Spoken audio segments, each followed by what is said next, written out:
We have irrefutable proof that Mr. Roloff and Ms. Chandler engaged in a conspiracy to defraud my client.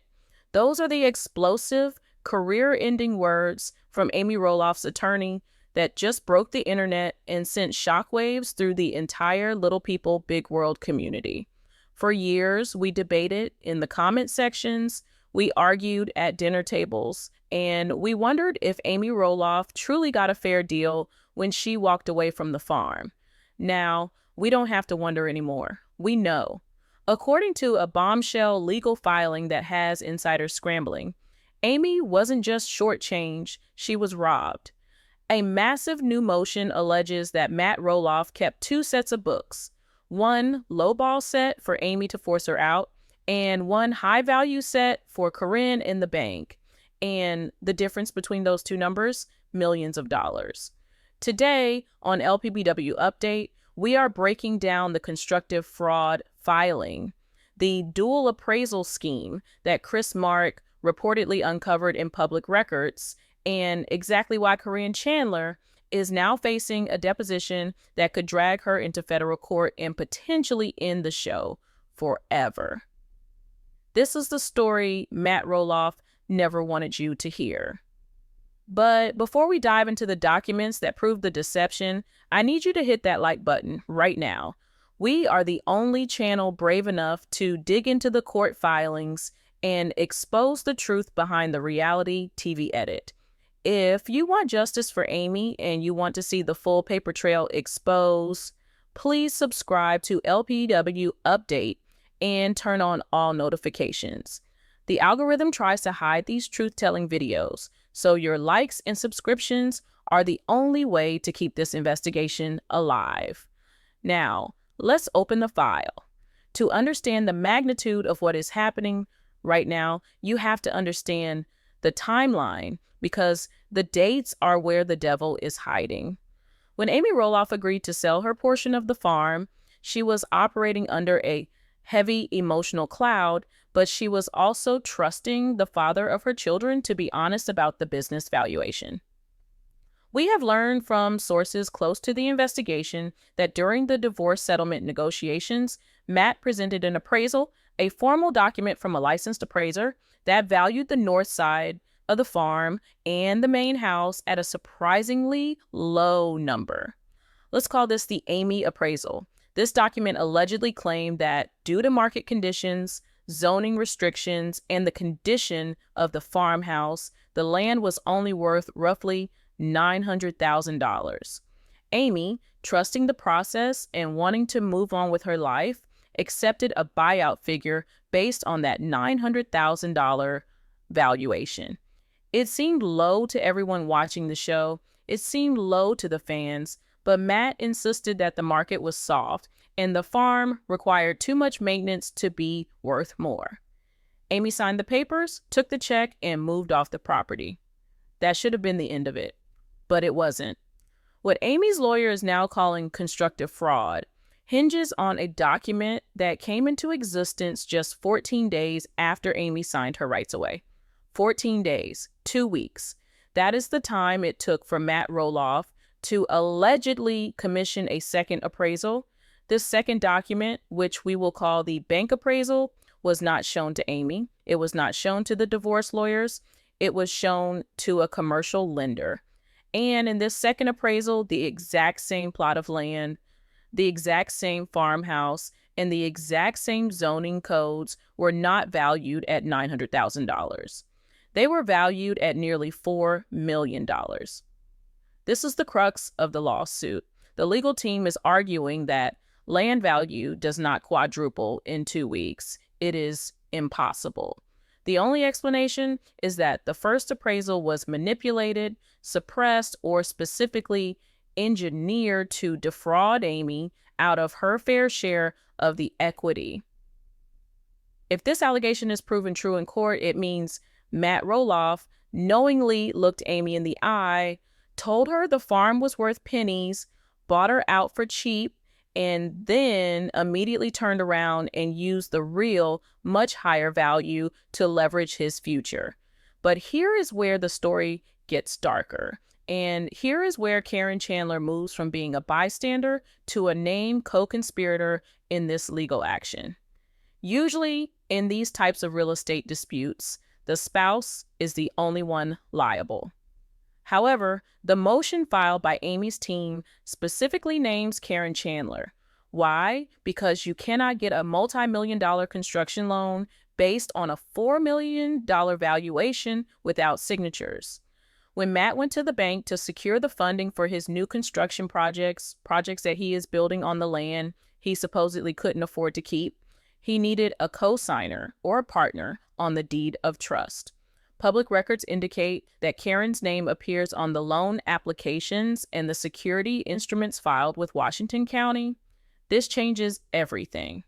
By signing those documents, Caryn was attesting to the bank that the property was indeed worth $4 million. This proves, legally speaking, that she knew the true value of the asset at the exact same time Amy was being told it was worthless. The lawsuit alleges that Caryn facilitated this fraud. She knew the discrepancy existed, she benefited from the discrepancy by securing the loan with Matt, and she remained silent while Amy was financially gutted. This isn't just bad boyfriend behavior. This is what forensic accountants call a sophisticated scheme to defraud. The narrative arc of this fraud is chilling because of how calculated it appears. This wasn't a crime of passion, it was a crime of paperwork. The mechanics of the dual appraisal scheme are complex, so let's break it down true crime style. In the world of high-stakes real estate, an appraisal is subjective, but only to a point. You can have a pessimistic appraiser and an optimistic one, and maybe they differ by 10 or 20%. But a difference of 300%, that is a red flag the size of the farm itself. The filing suggests that Matt may have utilized a specific type of appraisal for Amy called a liquidation value appraisal, which estimates what you could get if you had to sell the house in 24 hours during a crisis. However, for the bank, he utilized a fair market investment appraisal, which projects the highest and best use of the land. By swapping these two documents, he created a reality distortion field. He forced Amy to live in the reality where the farm was failing, while he and Caryn lived in the reality where the farm was a gold mine. This brings us to the discovery. How did this all come out? Matt is smart. He has been managing this farm and the show's narrative for decades. He knows how to hide things, but he made one critical mistake. He underestimated Chris Marek. For a long time, fans dismissed Chris as just the new guy, the realtor who was along for the ride, but we forgot that Chris Marek is a professional. He sells real estate for a living in this exact county. He knows how to read a title report, he knows how to pull tax assessments, and he knows when numbers don't add up. The story of the discovery is almost cinematic. According to insiders, Chris wasn't even looking for dirt on Matt initially. He was reportedly on the Washington County Clerk's website, a public portal available to anyone with an internet connection, doing research for a totally different property, or perhaps checking property tax assessments for a neighbor. In the process, he pulled up the map of the area, and he clicked on the Roloff farm parcel just out of professional curiosity. What he saw on that screen reportedly made his blood run cold. He saw a deed of trust, that is the document filed when a property is used as collateral for a massive loan. He saw the recording date, just weeks after Amy's settlement was finalized. And then he saw the amount. The loan amount secured against the property was triple what Matt had claimed the entire property was worth during the divorce. Chris Marek did the math instantly. In the real estate world, banks typically only lend up to 70 or 80% of a property's value. If the bank gave Matt a loan for millions, the bank's appraiser must have seen a property worth significantly more. Chris realized in that moment that you cannot get a $3 million loan on a $900,000 property. It is a mathematical impossibility. The bank must have seen a different appraisal. Chris didn't scream. He didn't call Matt. He didn't start a fight on camera. He went into detective mode. He printed the documents. He highlighted the dates. He pulled the comparable sales for the area to verify his hunch. He built a folder, a literal paper trail, that connected the dots between Matt's buyout of Amy and Matt's loan with Caryn. He realized that the timelines overlapped in a way that suggested premeditation. Matt had to have applied for that loan before Amy even moved out to get the approval that quickly. That means while Matt was negotiating with Amy, crying poverty, and saying the farm was a burden, he was simultaneously telling the bank that the farm was a high-value asset capable of servicing millions in debt.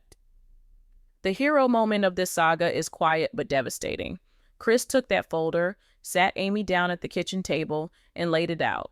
He didn't tell her what to think. He showed her the numbers. He showed her the signature of Caryn Chandler on the documents that valued the farm at its true price. For Amy, this must have been the ultimate betrayal. It wasn't just that Matt moved on. It was that he and his new partner had financially cannibalized her share of the legacy she helped build for 30 years. They used her equity to fund their new life. Chris drove Amy to a high-powered forensic attorney the next day. This wasn't the family lawyer they used for the divorce. This was a shark, a litigator who specializes in corporate fraud and asset recovery. The filing that resulted from this meeting is what we are discussing today. It is a scorched earth strategy. The attorney's statement, which we recited at the top of this video, signals that they are not looking for an apology. They are looking for a reversal. The lawsuit demands that the original settlement be voided. This is a rare legal maneuver. Usually, once you sign a divorce decree, it is set in stone. But there is one exception: fraud. If you can prove that one party lied about the assets or hid material facts, the judge can rip up the agreement and start over. Amy is demanding her share of the farm back. She wants a forensic audit of every penny Matt and Caryn have spent since the divorce. She wants punitive damages for the emotional distress of being gaslit for years, and most importantly, she wants to depose Caryn Chandler under oath. This brings us to the nightmare scenario for TLC and the Roloff family: the deposition. A deposition is not a scene from a reality show. There are no producers to cut the scene if you say something wrong. There is no script. It is a room with a court reporter, a camera, and a lawyer asking you hostile questions for 8 hours. Caryn Chandler is going to be subpoenaed. She will have to sit in that chair and answer questions about what she knew and when she knew it. The lawyer is going to place the loan document in front of her, the one with the high valuation, and ask, "Ms. Chandler, when you signed this, did you know that Matt Roloff had told his ex-wife the property was worth 70% less?" This puts Caryn in a legal bind known as the prisoner's dilemma. If she lies to protect Matt, she commits perjury, which is a felony punishable by jail time. If she tells the truth, that she knew the appraisal was high, she admits to participating in civil fraud, which could make her personally liable for millions of dollars in damages. Legal experts looking at this case have suggested that Caryn's only safe move might be to plead the Fifth Amendment, to refuse to answer on the grounds that she might incriminate herself. Can you imagine the optics of that? A reality TV star pleading the Fifth in a fraud case against the mother of her boyfriend's children. It would be the end of her reputation. Furthermore, sources indicate that Matt's defense strategy might involve throwing Caryn under the bus. We are hearing rumors that Matt's legal team is preparing a defense that claims Matt didn't look closely at the numbers and that he relied on his advisors and partners. If Matt claims ignorance, he shifts the focus to whoever co-signed the documents. If he tries to say, "I just signed where they told me," he leaves Caryn exposed as the one who might have organized the financing. This is the bus theory, that when the pressure gets too high, Matt will sacrifice his relationship with Caryn to save his financial empire and his reputation. The discovery phase of this lawsuit is going to be brutal. Amy's lawyers will have subpoena power. They can demand Matt's emails. They can demand his text messages with Caryn from that specific 2-week period. They can demand the internal notes from the bank officers who approved the loan. If there is a text message from Matt to Caryn saying something like, "Don't worry, the bank appraisal will be high, just don't tell Amy," that is the smoking gun. That is the evidence that turns a civil lawsuit into a criminal referral. And Chris Marek knows this. That is why he dug so deep.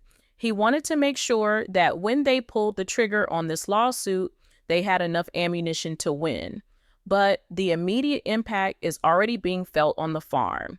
As soon as the motion was filed, we have received reports that the judge issued a temporary restraining order on the property assets. This is standard procedure in fraud cases to prevent the accused from hiding the money or selling the land before the trial. This means the dream house construction is likely frozen. Matt cannot build, he cannot sell, and he cannot rent out the property without court approval. The farm is in limbo. The legacy that Matt was so desperate to control is now slipping out of his hands because of his own greed. The construction crews have been sent home.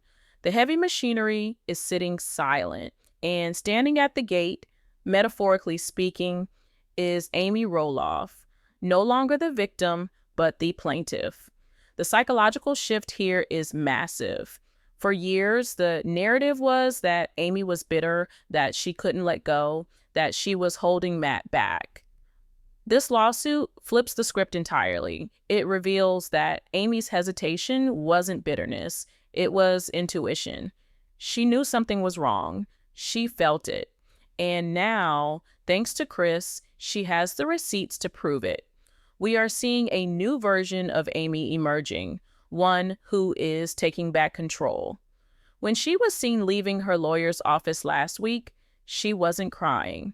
She was wearing a power suit, looking straight ahead, with Chris Marek holding the door for her. They presented a united front that terrified the Roloff patriarch. This isn't just about the money for Amy. It's about vindication. It's about proving to the world, to her children, and to herself that she wasn't stupid. She was lied to by the people she was supposed to be able to trust. We have to talk about the kids too. Jeremy, Zach, Molly, Jacob. How do they react to finding out their father potentially defrauded their mother? We know the relationship between Matt and Zach is already strained to the breaking point over the farm negotiations. If Zach finds out that Matt lowballed Amy using a fake number while demanding a high number from the kids, this will likely sever the relationship permanently. It validates everything Zach said about his father being manipulative and putting business over family. This lawsuit doesn't just threaten Matt's bank account, it threatens to leave him completely isolated, sitting alone in a half-finished dream house that he might lose to his ex-wife. The detail in the deed of trust that Chris found is specific. It reportedly lists the collateral not just as the land, but as the improvements and future entitlements.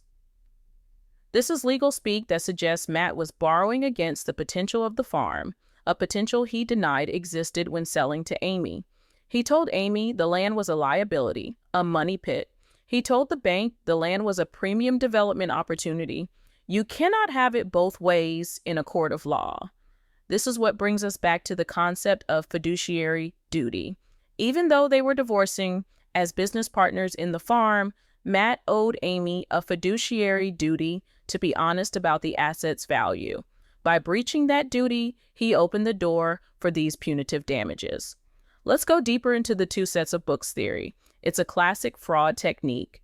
In the set of books shown to Amy, expenses were likely inflated, maintenance costs, insurance, taxes, everything was probably rounded up to make the net income look lower, dragging down the valuation. In the set of books shown to the bank, those expenses were likely normalized or minimized, and the projected income from pumpkin season and tours was likely maximized.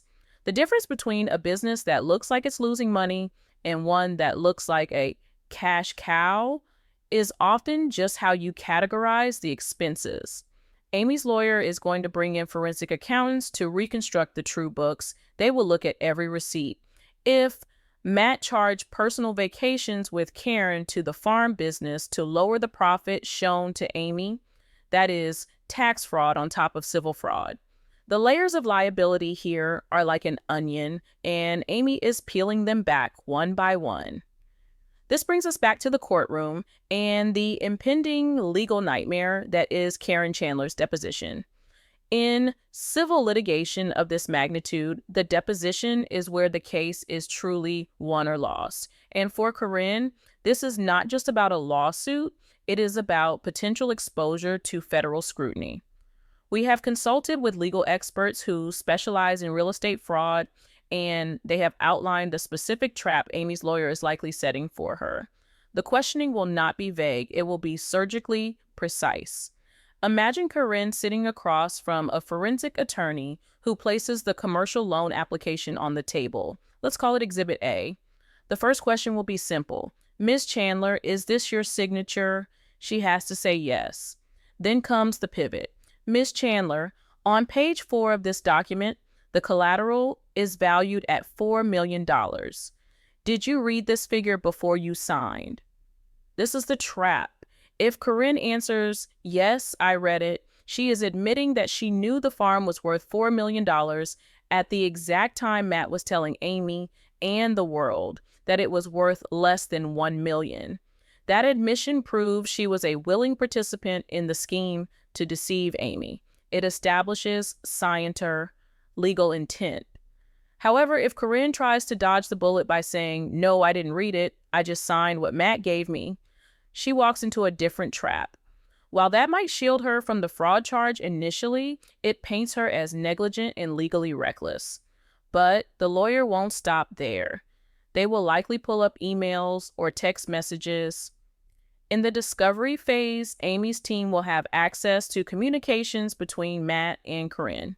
If there is a single text message where Caryn asks, did the bank approve the higher amount, or did the appraisal come back high enough for the loan, then her claim of ignorance falls apart. That text message becomes evidence of conspiracy. This is why the Fifth Amendment theory is gaining so much traction among legal analysts watching this case.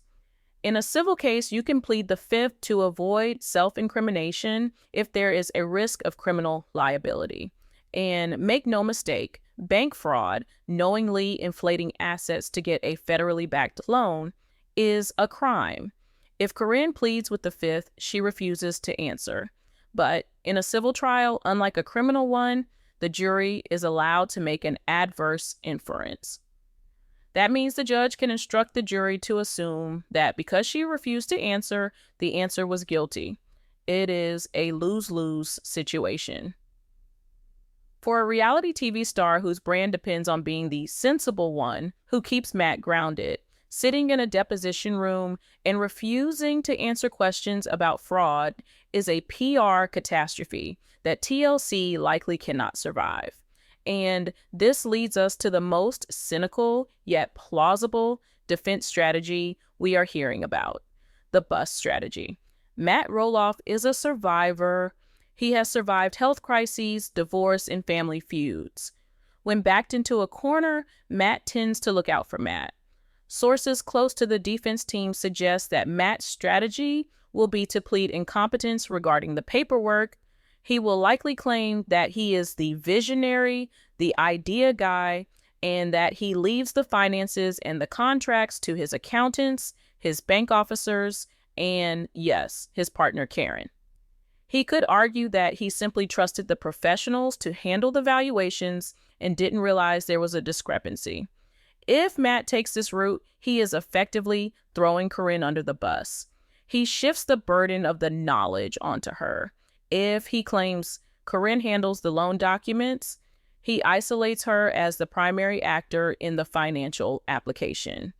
We have to wonder if Caryn realizes the precarious position she is in. She is not married to Matt. She does not have spousal privilege, meaning she can be forced to testify against him and he can testify against her if the pressure gets too high and if Matt feels his ownership of the farm is threatened, history suggests he will cut ties to save the land. We might be watching the slow-motion disintegration of their relationship, fueled by a legal strategy that requires a scapegoat. While the lawyers battle in the deposition rooms, the physical reality on Roloff Farms has changed drastically. The endgame phase of this legal battle has triggered a freeze order. When allegations of fraud involve real estate, the plaintiff, Amy, can request a lis pendens. This is a public notice filed against the title of the property that screams to the world, this land is under lawsuit. Practically, this renders the property toxic. No bank will refinance it, no buyer will touch it, and most importantly, the construction funds dry up. The dream house that Matt has been building, the massive mansion that was supposed to be his and Caryn's retirement palace, is now a monument to this legal war. We are hearing reports that contractors have pulled off the job site because the draw payments from the bank have been suspended due to the litigation. Imagine the visual, the half-finished frame of Matt's house, exposed to the Oregon rain, slowly weathering while the lawyers argue over whether it was funded by fraud. It is a poetic justice that Amy's supporters are relishing. The very project that Matt prioritized over his marriage and his relationship with his sons is now stalled by the ex-wife he thought he had outsmarted. Matt is currently paralyzed. He cannot move forward and he cannot go back. He is living in a house of cards, and Chris Marek just pulled the bottom card out. But let's look at the woman who started this, or rather, the woman who is finishing it, Amy Roloff. For seasons, the editing of the show often portrayed Amy as the one who couldn't let go, the one who was suspicious without cause. This lawsuit is her vindication. It reframes the entire history of the show. Amy wasn't bitter. She was right. She wasn't holding a grudge. She was holding onto her instincts. The narrative power has shifted completely. Amy is no longer the victim of the divorce. She is the aggressor in the recovery. The support of Chris Marek cannot be overstated here. He didn't just find the paperwork, he provided the backbone. He is the one who allegedly told Amy, "You are not crazy, the numbers don't lie." This has solidified their marriage in a way that viewers are cheering for. They are a team. And unlike Matt and Caryn, who are potentially being pitted against each other by their own defense lawyers, Amy and Chris are moving in lockstep. They are not asking for more than Amy is owed. They are asking for the contract to be honored based on truth, not deception. So what is the likely outcome? If the judge finds that constructive fraud occurred, the remedies are severe. The court could rescind the buyout agreement entirely. This means Amy would legally become a 5% owner of the farm again. Imagine that scenario. Amy Roloff owning half of the land Matt is currently living on, with the power to block his construction, force a sale of the entire property, or evict him. Alternatively, the court could order reformation of contract, forcing Matt to pay Amy the difference between the low appraisal and the high appraisal. If the difference is $3 million, Matt would have to cut Amy a check for $1.5 million immediately. If he doesn't have the cash because it's tied up in the new house, he would be forced to sell the farm to pay her. Matt Roloff might be a master builder, but he just built a prison for himself and Caryn. He built a narrative that he was the benevolent genius and Amy was the obstacle, but the public records have exposed the foundation of that narrative as a lie. If these allegations are proven true in court, the Roloff farm legacy as we know it is over. It won't be passed down to the kids, and it won't be Matt's retirement kingdom. It will be the asset sold at auction to pay the judgment debt to Amy Roloff. This is the story of a woman who was underestimated, a man who overplayed his hand, and a new husband who knew how to read the fine print. But now I have to turn this over to the jury, which is you. I want to hear your verdict. Based on the dual appraisal evidence and Caryn's signature on the loan, do you think they plotted this from the beginning? And what should the punishment be? Should the judge give Amy the entire farm as compensation for the fraud? Or should Matt and Caryn just pay her the millions she is owed and be forced to leave the show?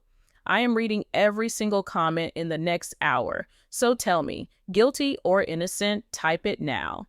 And do not forget to subscribe and hit that bell. In our next video, I am going to walk you through the actual text of the deed of trust Chris Marek found and show you the clause that Matt tried to hide. You do not want to miss that. Justice is coming to Roloff Farms, and we will be here to cover every second of it. This brings us to the nightmare scenario for TLC and the Roloff family, the deposition.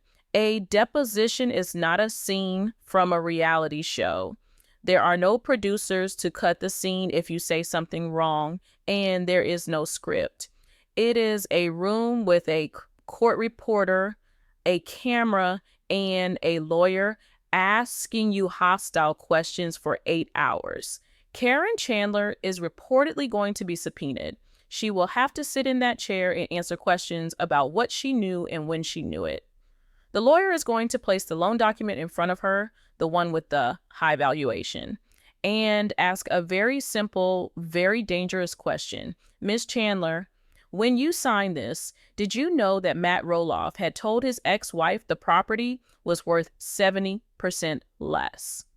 This puts Caryn in a legal bind known as the prisoner's dilemma. If she lies to protect Matt, she commits perjury, which is a felony punishable by jail time. If she tells the truth that she knew the appraisal was high, she admits to participating in civil fraud, which could make her personally liable for millions of dollars in damages. Legal experts looking at this case have suggested that Caryn's only safe move might be to plead the Fifth Amendment, to refuse to answer on the grounds that she might incriminate herself. Can you imagine the optics of that? A reality TV star pleading the Fifth in a fraud case against the mother of her boyfriend's children? It would be the end of her reputation. Furthermore, sources indicate that Matt's defense strategy might involve throwing Caryn under the bus. We are hearing rumors that Matt's legal team is preparing a defense that claims Matt didn't look closely at the numbers and that he relied on his advisors and partners. If Matt claims ignorance, he shifts the focus to whoever co-signed the documents. This is the bus theory, that when the pressure gets too high, Matt will sacrifice his relationship with Caryn to save his financial empire and his reputation. If he argues in court that Caryn was the one who handled the loan paperwork while he handled the creative side, he leaves her exposed to take the fall for the fraud.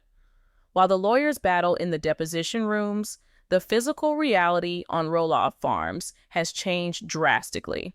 The endgame phase of this legal battle has triggered a freeze order. When allegations of fraud involve real estate, the plaintiff, Amy, can request a temporary restraining order on the assets.